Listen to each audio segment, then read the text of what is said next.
இன்னைக்கு தான் புதுச்சேரி வில்லியனூர் வந்து 4 முனை சந்திப்பில் வந்து 1996 ஜெயலலிதாவால் திறக்கப்பட்ட எம்ஜிஆர் சிலை வந்து ரோடு விரிவாக்கத்தின் காரணமாக அகற்றப்பட்டது. கிட்டத்தட்ட 1 வருடத்திற்கு முன்பு அகற்றப்பட்ட சிலை வந்து அதுக்கு அருகிலேயே ஓரமாக திறக்க ஏற்பாடு செய்யப்பட்டது. இதை பாத்தீங்கன்னா அதிமுக சார்பில் வந்து அன்பழகன் தலைமையில வந்து அங்க வந்து வெங்கல சிலை வந்து நிறுவ வேண்டும் வந்து முதலமைச்சர் கோரிக்கை வச்சாங்க. அதன் அடிப்படையில வந்து அங்க வந்து வெங்கல சிலை வந்து நிறுவப்பட்டது. அது வந்து அந்த சிலையை வந்து தடை விதிக்க வேண்டும் என்று ஓம் சக்தி சேகர் ஓபிஎஸ் அணி ஓம் சக்தி சேகர் வந்து மாவட்ட ஆட்சியரை பார்த்து மனு அளித்தார்.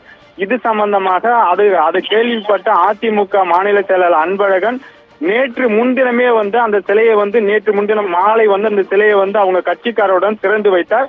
திறந்து வைத்து சென்று விட்டார். இருந்த போதிலும் அதிமுக ஓபிஎஸ் அணியை சேர்ந்த ஓம் சக்தி சேகர் வந்து இன்று காலை 10 மணிக்கு சிலையை வந்து திறக்கப்படும் என்று நாளிதழ்களை விளம்பரம் செய்யப்பட்டதை கண்டித்து வந்து நேற்றையே வந்து மாநில செயலர் அன்பழகன் வந்து சட்ட ஒழுங்கு பிரச்சனை ஏற்படும், இங்க அவருக்கு வந்து திறந்தாங்க சட்ட ஒழுங்கு பிரச்சனை ஏற்படும் என்று முதலமைச்சர் மற்றும் காவல்துறை அதிகாரிகளுக்கு வந்து நேற்றையே வந்து தகவல் தெரிவித்தனர். இருந்தபோதும் இன்று காலை 10 மணிக்கு ஓபிஎஸ் அணியை சேர்ந்த ஓம் சக்தி சேகர் தலைமையில கிட்டத்தட்ட 100 பேரும் அதிமுக மாநில செயலாளர் அன்பழகன் தலைமையில் கிட்டத்தட்ட 200க்கும் மேற்பட்ட வந்து வில்லியனூர் 4 முனை சந்திப்பில் வந்து கூடியிருக்கின்றனர். அப்பொழுது வந்து ஓம் சக்தி சேகர் வந்து இந்த சிலையை வந்து மீண்டும் நான் திறப்பேன், அந்த கல்வெட்டுக்கு பதிலாக நாங்கள் புதிய கல்வெட்டு ஒன்று அங்க வைப்பேன் என்று போலீசாருடன் கடும் வாக்குவாதத்தில் ஈடுபட்டு வருகிறார். அதே போல அதிமுக மாநில அன்பழகன் தலைமையில வந்து ஒரு டீம் வந்து அவரை வந்து உடனடியாக மாலை பேனா போட்டு விட்டு செல்லலாம், கல்வெட்டோ மற்றபடி அந்த சிலையை மீண்டும் திறக்கக்கூடாது வந்து கடும் எதிர்ப்பு தெரிவித்து கோஷம் எழுப்பி வருகின்றனர்.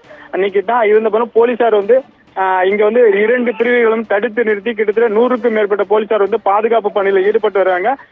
அது மட்டுமல்லாத புகைக்குண்டு நிபுணர்கள் மற்றும் வந்து வரவழைக்கப்பட்டு இங்க வந்து பாதுகாப்பு வந்து பலப்படுத்தப்பட்டுள்ளது. இருந்தபோதும் இங்க ஏரியா வந்து ஃபுல்லா வந்து பரபரப்பாக காட்சி அளிக்கிறது. நிகிதா, விவரங்களுக்கு நன்றி ஜெயக்குமார். தொடர்ந்து இந்த சம்பவம் குறித்தான காட்சிகளை தற்பொழுது பார்க்கலாம்.